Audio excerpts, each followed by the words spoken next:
All right, welcome everybody to the Lynn and Scott and Friends show. Right here, it's kind of strange to see just me. I know that Lynn had something she had to do. She's going to try to join us later, but this show is all about getting together with friends and people that we like and people that we admire, and talking about different topics and just trying to generate some different thoughts. And with that, we're going to start bringing people in. I'm just going to go in order that they were here today. And first of all, we've got our man, Steve. Steve, how are you today? I'm doing wonderful, Scott. How are you? I'm doing fantastic. Bringing in Bob. Bob, always good to see you, my friend. Good to see you as well. And, of course, we've got Barry. Barry, I hope all is well. All is well. Hey, Scott, how come you didn't say it's always good to see me? How come you didn't say that? It's because I promised Lynn I wouldn't lie on the show today. Teodora, oh man, I don't even know what to say anymore, you guys. She's already lost for words before we even started. Of course, Scott Right. Schilling is joining us, the hipster himself, and hope you are well, Scott. Fabulous. I'll get better. All right. And we also have, if I can, there we go. Have to rearrange things a little bit. There we go. We've got Rex with us, the one and only Lynn Rex Serrano. Sikes. It's Lynn's. She made it. She's alive. Oh, Lynn made it. Congrats. Oh, they both got that. Lynn, you need to calm down because that look is you're staring. You look real happy. I don't know. Oh, I am on stage here. How about that? I don't know what I'm doing. I'm on my iPad. Oh, You brought yourself. I was curious why she was going to join us. Are we coming apart? no, we thought Scott killed her. We didn't know what was going on. Rex, have you watched this show? Of course we're coming apart, right? Oh man, I'm trying to find my footing here. I just. Oh, you look like you're in election headquarters or something. Yeah. Just give me a second. No, it looks like an elementary school. Did you get suspended? Or Or both. It's in between both, yeah. No, I'm in a disclosed location. Yeah. What do you have for your nauseous? Program. Something like that. All What right. are you doing? All right. She's finding I don't know. Just remember, I'm in Montana, so. She's on a journey. Oh, yeah. Did you Cow say she was in a banana? What is that, a cowhide table? Mm-hmm. Looked like it. That was just a cow. She's disclosing her. Oh, you're like in an assisted living space. Listen, my birthday is Sunday, but I'm not going to be that old. Okay. You sure about That's that? Anyways, guys, I'm Oh. only here for a few minutes. So Tough crowd early. Hey, Thank you, Scott. Crowd. Back to the programming. We've got Debbie with us already. We've got Nicole with us already. This is excellent. We got people joining us. Fantastic. Now let's jump right in. Lynn, do you have anything you want to say before we jump right in? No, just thank you all so much for showing up, and I appreciate you guys a lot. And we just make do when we got to do. So this talking about celebrating the journey, just take every win, every loss, and learn lessons from it, and be excited that it isn't all about the destination. It definitely is all about the journey, which the journey is the exciting part. Mm-hmm. Absolutely. That's the best part. The best part of anything. Almost always, I've always found my destination to be a little bit disappointing, because I've always built it up to be so much. Once I get this, I'll have everything.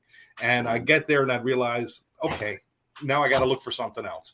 And it's in the journey where I have my successes, my failures, my life, everything goes on during the journey. So that's why I wanted to talk about this. So many people are so locked up in, when this happens, I'll be okay.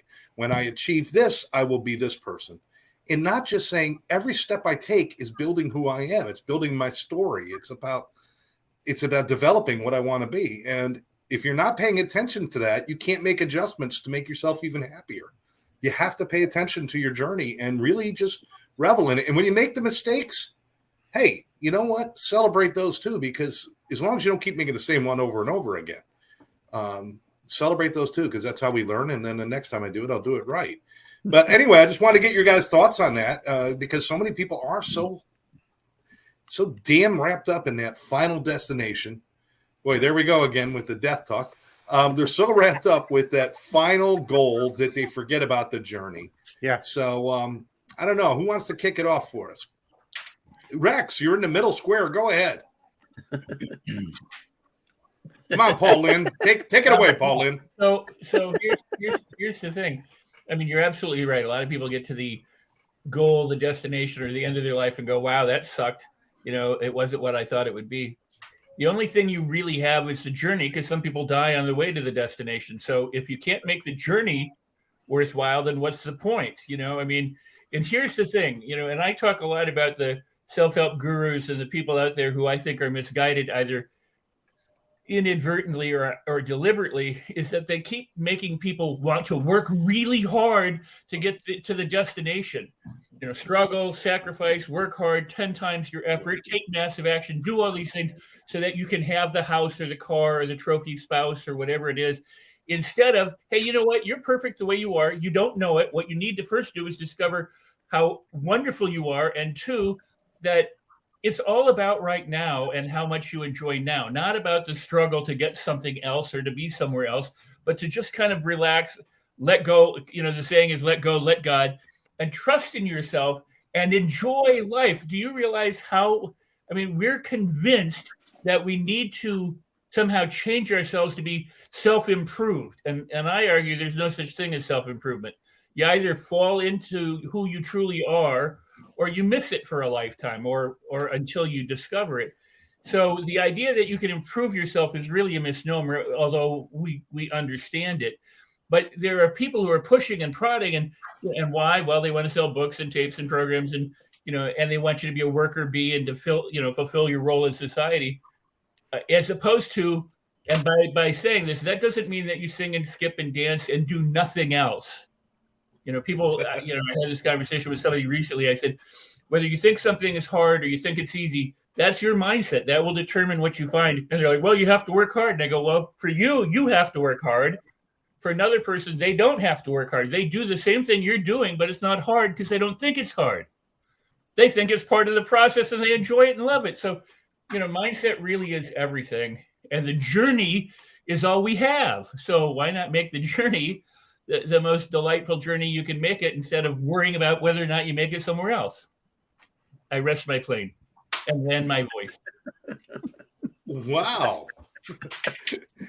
Like Nicole saying, life is a big science experiment. Some things work, some things don't. That's absolutely right. It's the fact that we can experiment and try different things that makes life worth living. And I love that whole thing. Self-improvement is this big con that we've been sold, I think. We've got to become better than who we are. We were born who we were supposed to be. I think it's more about getting in touch with who we are instead of becoming a better person. Yeah. And, the whole thing about the self-improvement. If it's self-improvement, why do I need a book? I should be able to do it myself. Yeah. All right. What do you say, Steve? I say I'd like to go next. I just put you're at the center square, brother. I want to do something a little different, because when I knew about this topic, I went to my book, Get Your Shift Together. Shift together. And I just want to read 2 paragraphs. And it's a perfect segue for what Rex was just saying.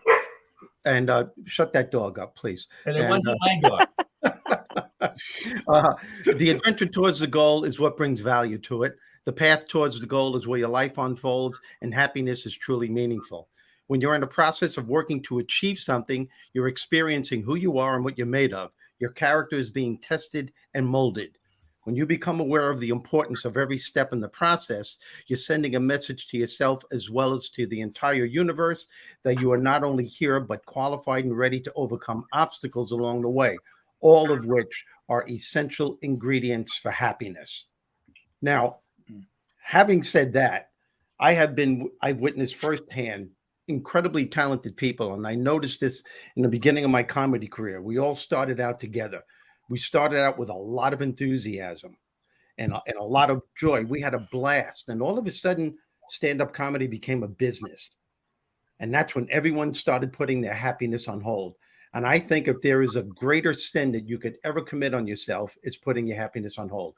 Because as Rex was insinuating earlier, happiness can only be experienced in the moment, not in the past, not in the future, only in the moment. And that moment will determine how you experience the future. I met comedians and I've seen them, and I know because I was one of them. When they started out, they were having a blast. Just the fact that they were on stage making people laugh, and they noticed they were getting better and better. Then all of a sudden they started this mindset shifted, and they were saying, you know what, I'll be happy when I stop being an MC and maybe when I become a headliner. That's when I'm going to enjoy myself. I'm going to enjoy myself when I start headlining clubs and theaters. And then finally they get to that. It took them years, by the way. That whole time they're putting their happiness on hold because you could see it. You could see how the demeanor, everything about them started shifting when it became a business. So now they finally made it as a headliner. But you would think finally they'll be happy. No, because that mindset stays with them. Now the next thing they want is, well, when I get the HBO special, that's when I'll be happy. When I'm on David Letterman or the Tonight Show, that's when I'll be happy. And before you know it, what they're doing is they're constantly putting their happiness on hold, and they can't understand why, especially when they get older and they look back on their lives, they didn't enjoy the process. Can I respond to that, Steve? Sure. I think Please go ahead. Somebody who's a friend of mine who I'm sure you know, if you didn't know him personally, you know the name, I'm sure, would be Steve Lubetkin. Uh-huh. Did you know Steve? I knew of him, yes. Well, Steve and I made a movie together with a bunch of other people, and it was not a very good movie. But they, when the comedy strike happened in 1980 or 76, I don't remember what year it was, he committed suicide.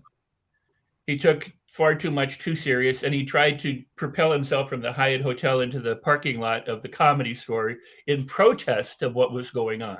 Oh, that's right. That's right. That's the Comedy Store was on strike. That's right. I remember that. Wow. And sadly, I asked the director, who was also a friend of mine. I mean, everybody on that picture was a friend of mine pretty much, and a lot of them were comics. But I said, well, what's going to happen with the movie prior to his death? And they said, well, we're waiting for him to be a big star. We think his ship is going to sail and his career's going to take off, and so then we're going to release the movie. Well, instead, he killed himself, and the movie's never been seen, as far as I know, other than the premiere that we had, and it wasn't worth seeing again. But the point is that everybody has things on hold. Steve took stuff way far too seriously, and instead of enjoying what he was doing, sadly took his life, and sadly his movie never came out, and the rest is whatever it is. So wow. You got it now. Yeah. It's amazing because one of the biggest lessons I learned in my life was my relationship with Rodney Dangerfield, who everyone thought must be the happiest person in the world. And he was one of the most unhappiest people I ever met. I'm not going to take any more time and tell his story, but he's a perfect example. It took him 40 years to make it big. And he put his entire life on hold for that one moment where he finally was going to be happy, but he unknowingly created his own mindset. He fed his subconscious. Your subconscious is the genie of your soul. And if you're saying to yourself on a consistent basis, I won't be happy until I reach a certain status in life, the genie of your soul is saying, your wish is my command. I can wait. And it took him 40 years to get to where he wanted to be. And you would think, okay, he finally made it. Will he be happy? No, because the mindset stayed with him. It's amazing what we do to ourselves, and we're not aware that we're doing it. We have a gift, and that's to live in the moment.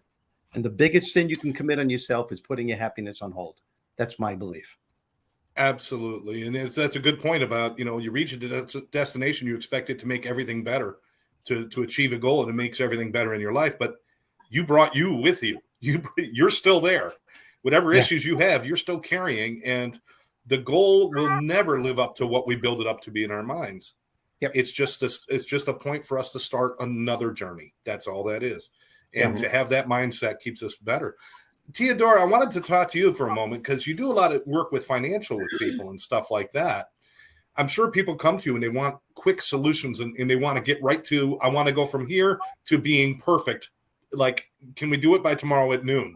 And I know that doesn't happen. Is it important that they kind of like celebrate their changes that they make along the way financially too? Yes. And, we see that so much.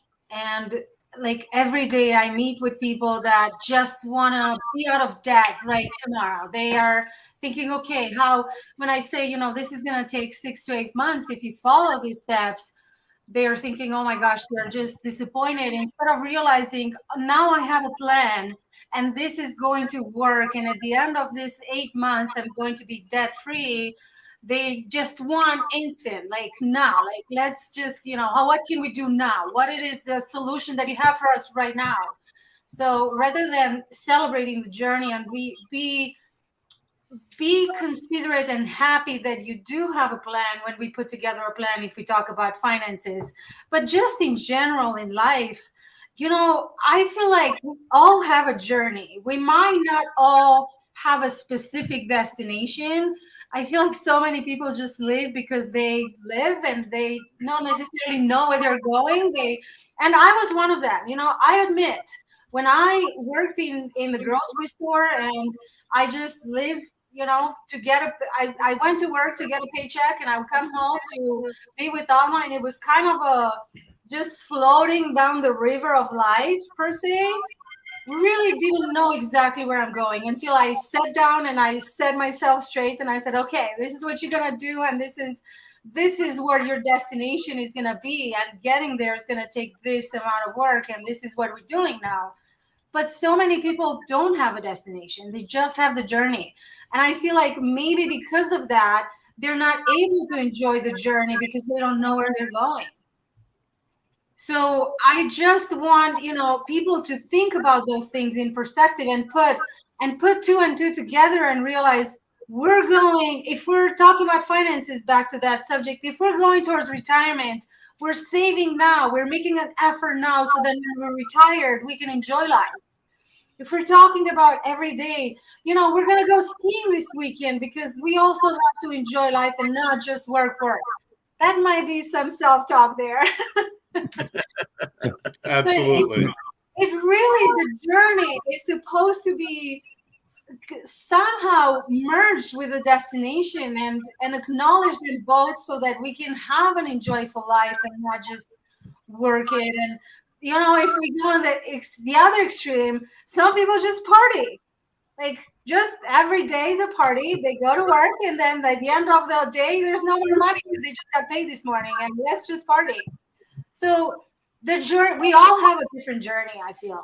And there's so many things that come to mind about this subject, but at the end of the day, I agree. I absolutely agree that we do have to celebrate the journey and make it memorable, so that the destination is just so much more enjoyable. In my view, I really don't want to wait until I don't want to wait until I retire to celebrate my life, because I figured out the other day, because of my chosen field, I can retire when I'm 140. So I've got some time here. I've got to enjoy my life. I've got to enjoy the things that I'm doing. But you can also retire every evening. Absolutely. You go to bed and wake up. You're right. And do the day. You're right. Each day is a survival, each day is the life cycle of a fruit fly. So come on, what the hell? Scott, what do you think, my friend? Well, it's interesting. A lot of really good things being said, but I think if your life is a series of destinations, then you're celebrating along the way. It's really about breaking it, chunking it down. It's not one ultimate, because how many people truly hit the ultimate and really hit that one, that one lick that they intended. We set out to do certain things, and we were talking about this last week, right? We're off course far more than we're on course.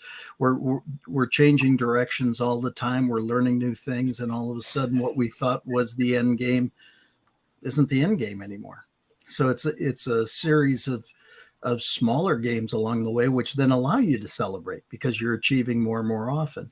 I had some friends come into town over the weekend. We met for breakfast. It was a blast just to sit there and be stupid and say dumb stuff and, hang out. But then as we were splitting up, getting ready to head out, one of them was smoking a cigarette, and the other one said, I went into 7-Eleven to buy her a pack of cigarettes yesterday. And as I walked in, there was a gentleman sitting by the front door, and I said, "Great evening, isn't it?" And he said, "Absolutely, sir." And he said he must have had some kind of military background. He was just very polite, but he was obviously not on top of his game. And he said, "I'm going in to buy a pack of cigarettes for this friend. What are you smoking?" Because he was on the butt of a butt of a butt. It was like the last little bit of something. And he said, "Well, any cheap brand of menthols would be great." And my friend said to him, "No, I'm not going to get you a cheap brand of menthols. What do you want?" And he said, "Well, then Marlboro menthols would be great." And he said, "Okay." And he came out with Marlboro menthols and a sandwich and a bottle of water and something else and said, "You deserve all of this." And then he spun around and he said, "That's what we're going to do. We're going to end stuff like that." He said, "We're going to end homelessness." And I said, "Well, let's target feeding people first, and then we can work on the bigger picture." And he said, "Let's do it." And I said, "That's the reason we came together a couple of years ago, to try to create an initiative that did some of that whatever progress we could make would be positive." And he said, "That's right. How did we forget that?" And I said, "Obviously you didn't. You just did it. So we can do more of it." So again, when you start to think through, I think if you had a series of more smaller destinations for the common good, you could celebrate those things more and more each day. And I know with what I know that the other day I went, "Oh my God, has my life changed in 5 months? So much better. So exciting. Who would have thought?" And in the grand scheme of things, it's no time whatsoever over it all, if you really think about it, because most of us are old. Let's just put it, not Teodora, but. Old compared to what? I know. Yeah, exactly. The point is, 5 months over a lifetime is really nothing if you think about it. And if I knew that I was going to feel this good this fast, it's like, oh my God. And so now my mission is to encourage everybody to take action sooner. So it's just amazing what you learn. The destinations change. Celebrate them all. Yep. I love Absolutely. that, Scott. Absolutely. Scott, I love everything you say. And, it sounds especially meaningful coming from a scene from a Godzilla movie with the lips and the voice, but it's Yeah, you gotta say, movies. I chop you up. You're not making fun. Dateline is on a budget now. Dateline's on a budget now. Listen, this person has asked this question, and Bob, I moved you to the center square for the moment. For the moment, and don't blow it. Nicole is asking, and she asked us twice, so I think she's asking a serious question, is the definition of a destination. So I figured you might be somebody who can handle that question. What is the definition of a destination? And then, of course, any thoughts you have. The challenge with me on that one is my thought on this says that a destination is an illusion, because the destination is always changing. It's always going to be moving. So when I see the word destination, I go, nice. Destination right now, today, in this moment, because the destination is never the destination until we're dead. So right. I believe that whole process of always becoming the best version of yourself in the moment, not tomorrow, not next week, but in the moment. Are you operating from the best version of yourself? And that means, are you living out the characteristics and behaviors that you want for your life? And, I can make a list. I have a list of the characteristics and behaviors that I classify as the best version of me. Now, then I just operate according to those characteristics and behaviors, and I'll be living my best life. Unfortunately, if we look at the destination, we're screwed, if we look at the journey, like I love the quote, celebrate the journey. If we look at the journey, then we have to define, are we going to celebrate every step of the journey? Is that the journey? And then does that journey ever change based on the way we see it? Because when we appreciate something, it tends to have a new meaning for ourselves than if we don't appreciate it. Wow, cool. Absolutely. I would add Go ahead, Rex. to that. In terms of defining the destination, some people think of the destination as things like my house, my fame, my money, my relationship, my whatever. And a lot of times what people miss is what are they trying to accomplish by having the house or the relationship or the car or whatever. In other words, what is the feeling that they want? Some people want freedom. You know, they have a prime directive in their life. They want freedom or fun, or they want connection, or they want, you know, importance. They want to be important or something. And that's what their overall destination is. And the different targets may change along the line, but they seem to be trying to fulfill something to bring them greater meaning or feeling a connectedness on the planet or whatever it might be, instead of just the object. And I think what happens for a lot of people is they get everything they think will fulfill them, only to find out that it's not the things that fulfill them. What needs to be fulfilled is themselves. When they fulfill themselves, then they can appreciate all the things or all the experiences or all the other relationships or whatever. So we've been conditioned to do this, to put our attention on the outside, the circumstances, the belongings, the other people, instead of going, hey, you know what? My duty is to transform from within to without. And when I've transformed, then the without can be whatever the without is. And then I'm still able to celebrate or be grateful no matter what the circumstances are. So, you know, it can seem like a moving target for a lot of people, you know, because they shift up. I wanted to be a banker, and then I wanted to be a musician, and then I wanted to be this or that. But the question becomes is what is it that they're really trying to fulfill? And oftentimes what they're trying to do is just get back to their authentic self, or to, you know, we'll call them, you know, some people call them their, you know, their values or their core values or whatever it might be. But the point being is that they're wanting to accomplish something, and they think it's in all these other things.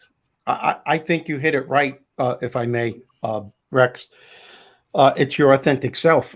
I believe my goal at this point in my life is, my destination is every single day to be the best person I can be in any given circumstance, to bring out the best in me. That's my destination, to bring forth my authentic self, the part of me that always represents the higher good in every circumstance. It's not an easy thing to do, but because I've become aware of that, and that is my destination and my goal, whether I obtain what it is that I desire or not, the fact that I'm being the best I can be is the destination. Who the hell are you yelling at? My dog decided to. I thought you were yelling at me. I thought you were disagreeing. Shut up, Steven. My dog just literally went front paws up on the green. I saw him going like this. I'm going, all righty. Apparently, he doesn't agree. No, I sorry to disrupt. Anyway, I think everything you guys are saying is really just right on. Definitely. Of course it is.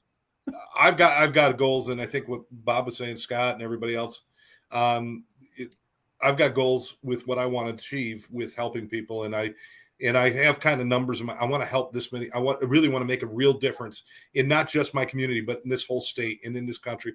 And I want to do all that. But all of it's all contingent upon what I do today, not what I'm going to do then. And if I don't help one person today, I'm never going to reach. And so that's where my focus needs to be, and in celebrating those things. And the funny thing is, every time I focus solely on the destination, I've always found myself in a place I didn't want to be. Every time it was sole focus. My sole focus was to get married. I married the wrong people. My sole focus was to get a job. I've taken jobs where within 2 or 3 hours I knew I should not be there, but I was so focused on getting the job. I got the job instead of thinking about what I'm doing each day. Am I being true to myself, and am I being my best person? But Barry, we've been waiting to hear from you, man. What do you say? I was going for space. No, right? No, a couple of thoughts came up. One was that there is the idea about when you're on the journey of life, it's good to stop and smell the roses. Most people are not even aware there are roses to smell. So taking the time to stop and actually look around you and actually say, oh, where am I right now? One of my favorite quotes that somebody said was like, when you get there, realize there is no there, because when you're there, you're now here. So this whole thing about putting things outside of ourselves and away from ourselves is a lot of work. Ultimately, it's futile, because the only place we're going to be is inside our own skin. So why not enjoy the home that you already have? Yes, there's things you can improve. Yeah, you can maybe go work out or eat better food or live in a better house, but it's still you that's going to be there. So why not celebrate yourself in the different places you're going to be? Because part of life I experience has been the adventure of the changes, because that's just fun to explore the changes from my own perspective of being myself. So being that remembrance of ourselves in the place we're in is a lot more fun, frankly, than keep saying, well, when I get to that point, then I'll be happy. That's the worst thing ever, because we externalize all those feelings onto something that we may never be. And if we fail at that, then what do? We feel like we've lost our own life. That thing about destination and I mean, destination, how to say this?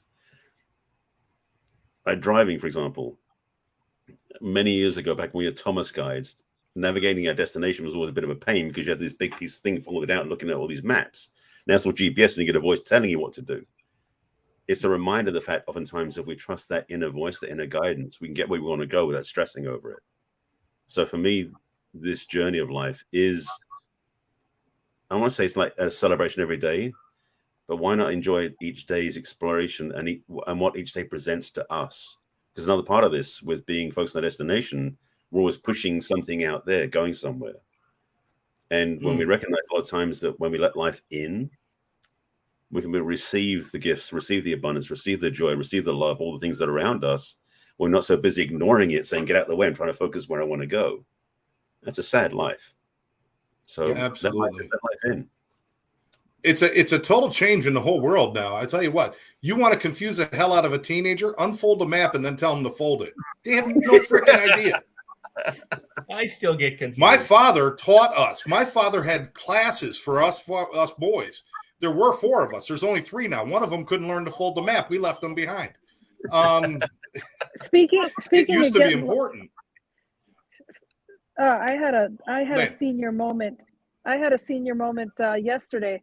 My car is being repaired, and I had to take my son-in-law's 1994 Chevy Silverado. No rust on it. I had to drive that to take my daughter to and from school. There's 2 keys. I was like, which one opens the door? Oh, the old days. And thank God for Google. Well, that's the thing. Did you try them? Well, that's the thing. They both tried, but the door wouldn't open, and so they were frozen up. So, but I was like, which key am I going to keep trying? But anyways, I just thought that was funny that, I had to think for a minute which one goes where. Anyways, I thought that was funny. That may not be a senior moment. That may be an immature moment. Well, I don't know. The first time I ever drove a Prius, they just gave me one at a car dealership when they first came out, and a friend of mine here had owned a Prius, but I'd never driven one. So they say, hey, you got a Prius? I go, okay, cool. I go out to get in the Prius, and I'm like, I have no idea what to do now. They don't have a key. Because you had a car with 2 keys, I call this guy 2,300 miles away. I go, you got a Prius? You got a moment? He goes, yeah. I go, I'm in the car. I don't know what to do. He said, well, hold the fob in front of the. So I do. I go, okay, now what? He goes, well, put it in reverse. I go, it's not on. He goes, no, it's on. It's on. You just can't hear it. I was like, so the 2 key thing. Yeah. Can I add one? I'll add one thing and then be quiet for a bit. I love this panel and I love what everybody's contributing, because there's never just one version of anything. We understand things, and so nobody's right, nobody's wrong. It's a collective stuff. But I would say this: there are those people that have not defined a destination in any which way or shape or form, and they're just, as Napoleon Hill would say, drifting through life, and whatever happens, happens. But to the answer of destination, I think as we've been using it here, there are them inside prison or inside concentration camps who, if all your destination is being outside and you never get outside, if you can't figure out how to enjoy it where you're in it, then you're going to suffer more wanting to be outside and never being able to get outside. So you have to make some kind of internal adjustment to say, and I'll bring it home with this. I've had 3 or 4 very extremely wealthy people call me up to consult in the last week or two, people who I do consult for. Somebody lost a whole bunch of money and they want to know what to do. Somebody else lost something else. Somebody else was doing this, somebody else. And someone is facing some life, I just found out this yesterday or today, whatever, some life circumstances that none of us would ever want to face. It's not illness, but I mean, it's literally, it by most people's definition, would be horrific. And I know this person, and I said, well, I'm sorry to learn this. And if you need someone to talk to, or you want me to, just listen, I'm happy to listen. I said, but it's your journey, man. Keep celebrating. And he's like, absolutely. Because the person goes, it doesn't matter what happens. He takes responsibility and goes, somehow I created it. This is what I need. This is my experience that I get to go through. If I go through it, it's what I decide to do with it. And so, and I know that about the person, so I can say celebrate. The way I end everything is celebrate everything, because what's the alternative? And people oftentimes think, and because we're in our comfort zones, we don't do anything if we're comfortable. If the shoe fits, you don't notice, you don't notice it. You just wear it. But if the shoe is uncomfortable, then you want to, or if there's got a rock in it or something, you want to take it out or change the shoe. Hardships, we can say they're sent by the divine or the God or this or that. It doesn't matter. Just consider this for a second. Almost all people change when things get tough. The rug gets pulled out from under them and they go, I don't like this anymore. I want to do something different. I don't want to live like this anymore. I need to change. And so instead of trying to avoid all the hardship, if you'd celebrate it as, wow, this is my awakening call. This is somehow, this is for me. And this is a blessing, not a curse. Imagine how you go through it. It doesn't mean that the circumstance is going to change, but certainly your attitude toward the circumstances can change. And that's what needs to change in order to successfully navigate through life and to enjoy the journey wherever you are in the journey. Not just wait to get outside or to that destination, but in this moment now. So all of it's good. And Rex, it's again, I'm going to segue what you were saying, if I may, and even if I may not, I'm going to say it anyway. You have my permission. We shifted here in this conversation. This is an incredible conversation. We shifted here from the journey, and then all of a sudden the word shifted to destination. And if you think about it, what we're saying, isn't happiness our destination, our right to enjoy the process? Aristotle said, not the philosopher, Nicky Aristotle, my next door neighbor. No, Aristotle said that happiness is our main purpose and ultimate goal in life.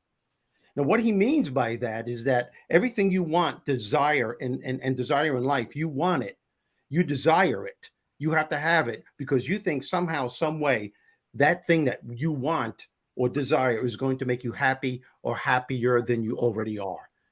Why do you want a new car? Because you think it'll make you happy or happier than you already are. Why do you want your kids to go to a good college? Because you think that will make you happy or happier than you already are. You can keep going with this.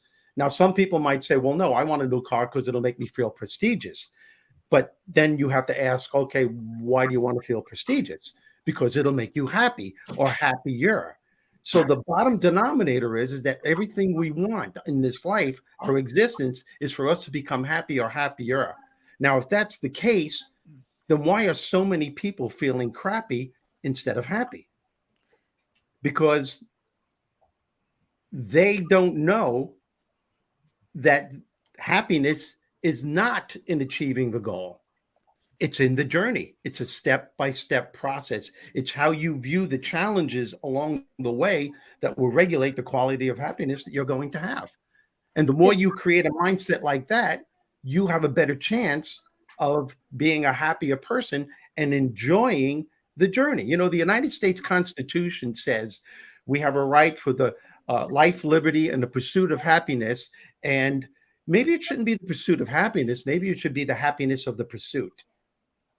I think we are our own victims. We make life more difficult than it has to be because we have this mindset that says, I'll be happy when. No, you That- idiot, including myself. It's in the journey. It's right in front of you. It's like the Grand Central Station of happiness. It's just that it comes around every 5 minutes. You just keep missing it. Well, As I said before, you don't have to try. Absolutely. It's no there, so you can be happy where you are now. Be happy in the This- moment. Important point. Can I just add this? All you have to do is listen to people tell you why they aren't happy. Yeah. And understand that their reasons, like I couldn't be happy if that happened. I'm not happy, or I lost my money, so I can't be happy. But you see people who their house is blown away or it burns down, and one person goes, "Oh my God, my life is over. We'll never be able." The other person goes, "Oh my God, it was just crap. I'm just going to rebuild, or we were going to move anyway." Exactly. You It's know? your You see, perspective. It's your perception of the that's what I was situation. going to say. Bingo. Perspective and perception Perspective. is what's got us Yeah. all going around in circles, chasing the tail.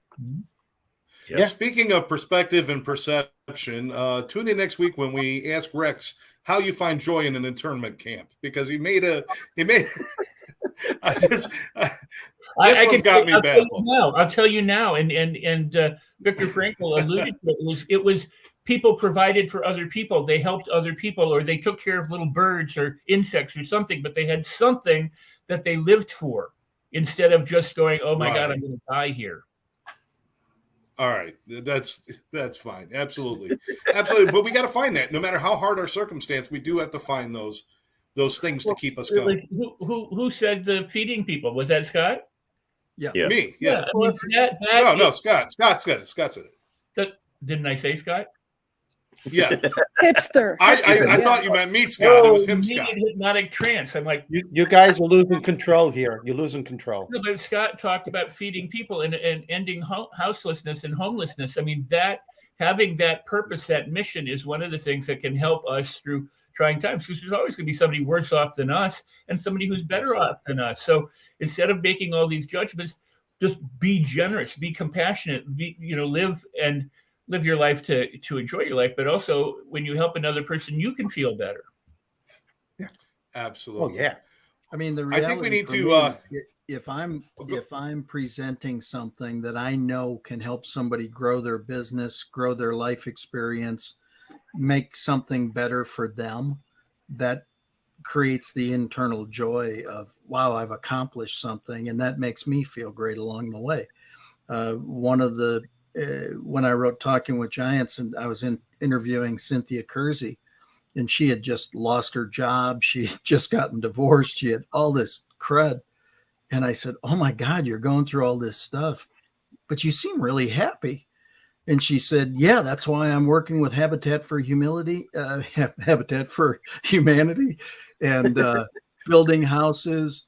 And, I'm helping all these other people, and we're raising this money, and we're doing it.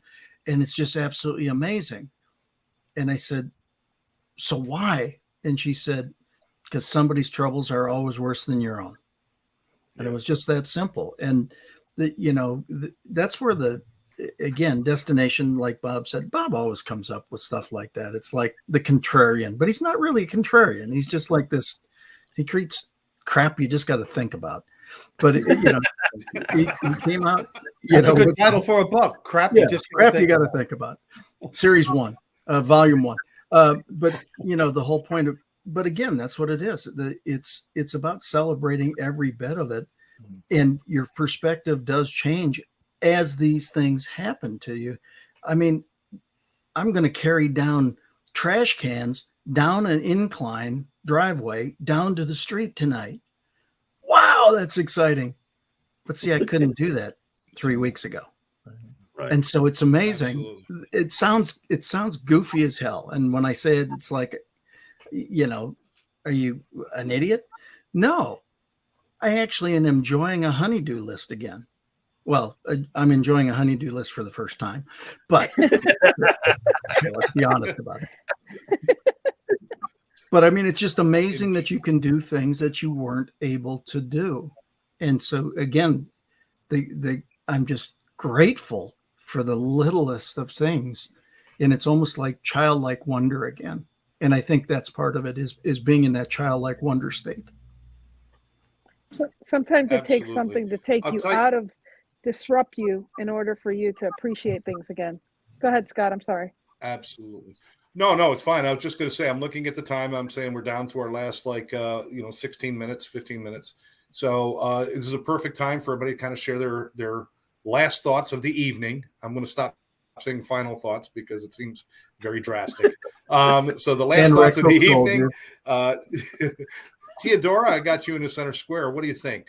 Thank you. I am just so happy. I'm so grateful we're talking about this, and I'm going to share this everywhere I can, because I have to tell you guys from personal experience, I was not able to enjoy the journey at all times of my life.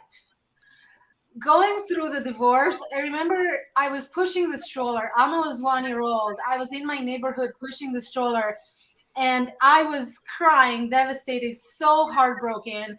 And I imagined this dark, very dark cloud just following me down that sidewalk while I was pushing the stroller. And I imagined being in this awful moment of my life, and it was just terrifying and so scary.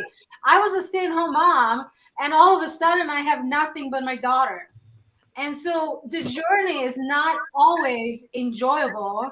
And I'm grateful that we're talking about this, because it's going to be such a good education for everybody out there going through hardship right now. And it's going to be helpful. So I'm just grateful that we can all be here talking about this and spread the message out there that the journey is what matters more than the destination. Yep. Teodora, I think I speak for everybody, and correct me if I'm wrong, people, but we appreciate your energy and always your positive attitude and everything you bring to the table. And I just can imagine it's a joy for everybody who works with you. So that's thanks for being here with us. Thank you. Bob, I'm sorry, Barry, what do you say? Oh, it's like which what? Yeah, Barry. I'm sorry, I meant to say Barry. I was thinking of something earlier. There's a book, I think it's by Robert Leonard, called Mastery. And in the book, I read the book many years ago. It talks about the plateau experience. It's like when you're on this journey, you're climbing up the side of a hill, but it's like you have these spots where you get to a plateau, and sometimes it's easy to put your feet up at that point and go, I'm done. But the journey still continues. So the understanding is that both the plateau and the hill that you're climbing are both parts of the journey. And there's something in it, there's a gift in both of those, because the contrast of experiences makes it really worthwhile. And like you're just saying, Teodora, about your experience of when you go through divorce, I definitely look back in parts of my life and go, I wouldn't want to go through that again. But I've said this many times about, if you can be happy in the life where it is now, that everything that happened before, good, bad, and ugly, had to happen to get you here. So can you make peace with that? It's not about saying being happy that you got, that I got bullied in high school, or you had a divorce, or that this happened or that happened. Can you be at peace with what happened because you're happy where you are now? Because that's part of the journey too, is to let the past be the past, in the sense of making peace with it. Yes, take the lessons from it, because you don't want to repeat certain things. But at the same time, let that be okay. Because if some people are still dragging around the traumas of the past and the upsets of the past, they will fixate on it and never grow out of it. That's the other thing. So it's not about destination. They're stuck in the beginning. They're not even in the journey at this point in time. So to really be honoring who you are and where you are now, make some peace with what happened. It's a better way of living. Fantastic. Amen. Thank you, Barry. Always good to see you, my friend. Likewise. Steve. What? We're doing a podcast, if you haven't noticed. Oh yeah, I forgot. Yeah. You know what? This is a great episode. But for the past couple of years of my life, I'm convinced that achieving the goal is just the icing on the cake. The journey is the cake. What good is all that icing if you don't have a cake to put it on?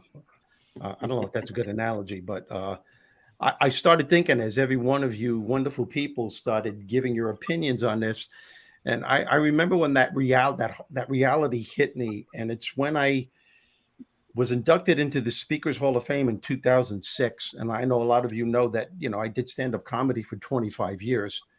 And in the middle of my comedy career, a very successful career, I had this calling to become a speaker, a personal development speaker, and it scared the hell out of me.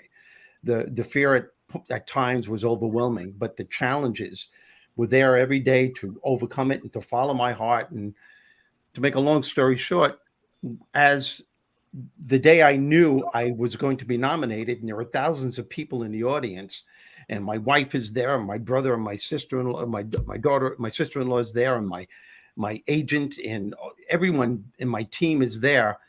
And it could have been a really big ego trip for me. I could say, oh, wow, it's going to be thousands of people. I'm getting a standing ovation. But what's going on in my head as I was being introduced was the journey that I went through to follow my heart's desire, the fear and the challenges that I had to overcome to keep questioning myself, am I doing the right thing? And every now and then I would turn on the TV and I'd see my opening acts who had their sitcoms and movie deals. And I kept thinking, gee, could that have been me? But that's what was going on in my mind. And I realized how important the journey is to achieve that one particular status. And not once did I think that it was just holding up this thing that they gave me and these people are standing up and they're applauding me. It wasn't that at all. It was an emotional thing. And I had a hard time even giving the acceptance speech because that stuff was going through my head on how important the journey is, because that's where your character is being tested and molded. That is when you're sending a message, not only to yourself, but to the entire universe, that you're here and you're willing and able to deal with anything that life throws at you. That's how important it is. And that's only where happiness can be found. That's all I have to say about that. Fantastic. Steve, thank you very much, man. Always enjoy your thoughts and everything you've got, man. Scott, what do you say, brother? It comes down to, you wouldn't be who you are today or where you are today without the good, the bad, the ugly. That's right. With everything that you've been through, and hopefully learned a little bit along the way, and taken a little bit of wisdom, taken and accepted wise counsel. There's a pretty good book that suggests that, and accept wise counsel and listen and learn. But it is, life has got, we talked about it a couple weeks ago when we were talking about the country and some of the crap that's going on. And yet people are dying every day to get into this country. So it becomes perspective. How close are you to it? Do you see how wonderful the opportunity is, or do you not? And a lot of that is what Rex was saying earlier about it being a choice.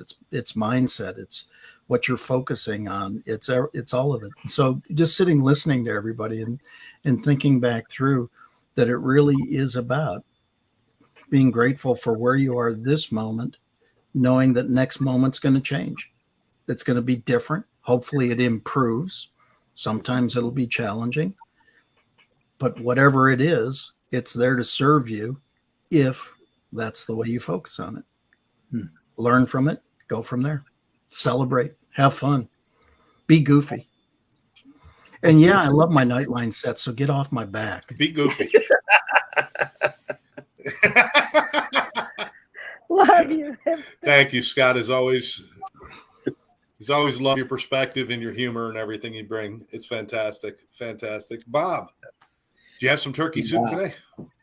No, I didn't. Not today. My only thought on this is the journey is yours. Enjoy your journey. Don't let anyone else tell you how to travel your journey. Take the peaks and the valleys. Do what you want with them. At the end, you're going to be the one held accountable for it as well. Anyways, so just enjoy your journey and take it for what it is. Beautiful. That's all you can do. That's all you can do. I think people try to adopt other people's journeys, and then they end up really disappointed when they start doing it, right? Absolutely. Wow. What do you say, Rex? Very well said. But I said, I love life. I've had the experience of not wanting to be around and actually trying to do that to myself at one time. And going, why is this happening to me, and how come all this bad shit happens, and why can't I get good stuff going? And I love life. And you know what? I don't have to be on a yacht or in the mountains or at the beach, which is one of my favorite places, to enjoy it. I could be sitting in a little shack and by myself, maybe with my phone or my dogs or something. And that's what life is. If asked, and I've been asked many times, but I've thought about this forever. And I didn't always come to the same conclusion, but I've maintained this conclusion now for about 40 years. And that was, if you asked me if I had to live my life all over, if today, this day where we are right now, I'd go back and live everything, good, bad, right, wrong, the rights, the words, everything. I say in a heartbeat, I would make every same mistake and have every miserable moment, because you know why? Because on this day, I'm alive. It meant I succeeded all that lifetime. No matter what happened, I got to the point where I could relive it again. And you know what? Some people just sit there and relive all the bad moments over and over again when they don't have to. But if I had the choice and I could, and he said, go back and suffer all that stuff and try and kill yourself and do all the things that you do, I would do it in a second. Why? It'd give me another lifetime. I'd have a second lifetime, even though it was the same. If it were Groundhog Day, it would be the same. It doesn't matter, because I love being alive. And I think one of the things that we all need to understand, Napoleon Hill said, take an inventory, of your life every year, at least, if not more often than that. Take an inventory to see if you're actually making the progress you want to make. Because one of his chapters in Law of Success and Thinking Roche is accurate information versus opinion or inaccurate. And a lot of people have opinion that their life sucks or that they're brilliant and that they're wonderful. And unless you take some kind of inventory, how would you know? We think we shouldn't pay attention to other people's opinions because they could be wrong, but sometimes we are too. And if we're wrong and it's causing pain and suffering or keeping us from living gloriously or wonderfully, we need a good opinion check. And the only way you can do that is take an accurate inventory and go, am I BSing myself? Am I conning myself and thinking life is better than it is? And I'm not doing what I could be doing to live life? Or am I conning myself and thinking life is worse than it is?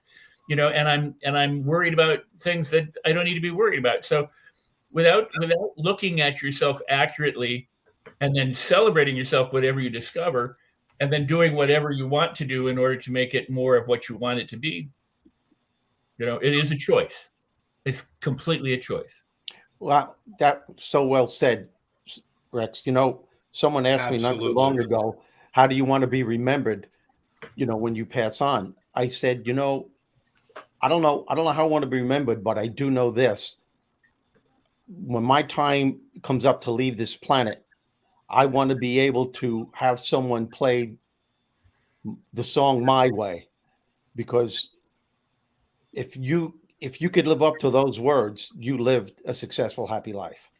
Hey, you guys, I gotta leave. I gotta go. Thank you so much for all being here. Didn't mean to interrupt, but I love you guys, and I'll see you next week. See you later, man. Thanks. Bye, guys. Love you, Lynn. She's acting like a tree and leaving. Scott, up to you now.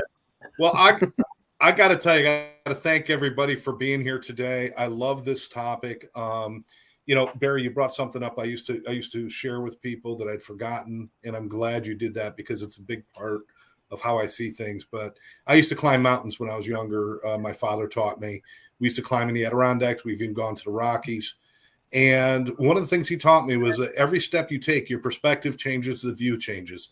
You come out from behind a tree with one step, or you come out from behind a branch with one step, or you come around a corner and there's a whole new view. And if you spend your whole time waiting to see the view at the top, you missed 1,000 views on the way. And one of them could have been the spectacular one to say, hey, this is where I want to be. So every step we take, everything changes moment to moment. Don't miss it.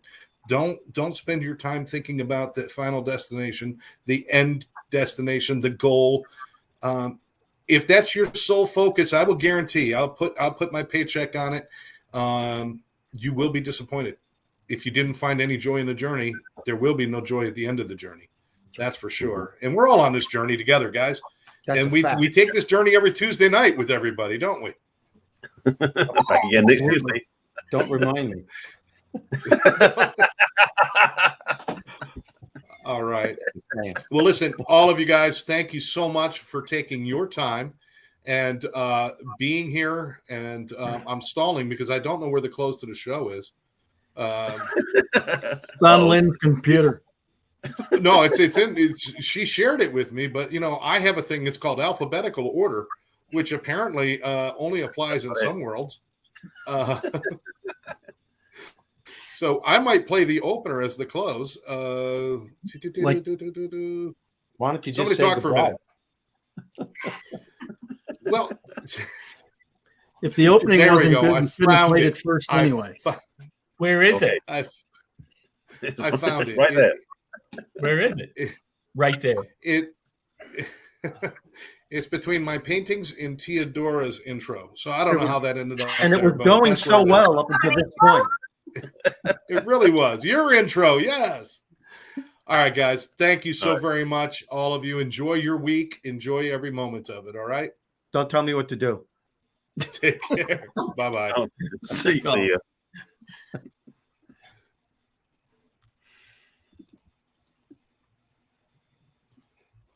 Ta-da. There we go. You end the show.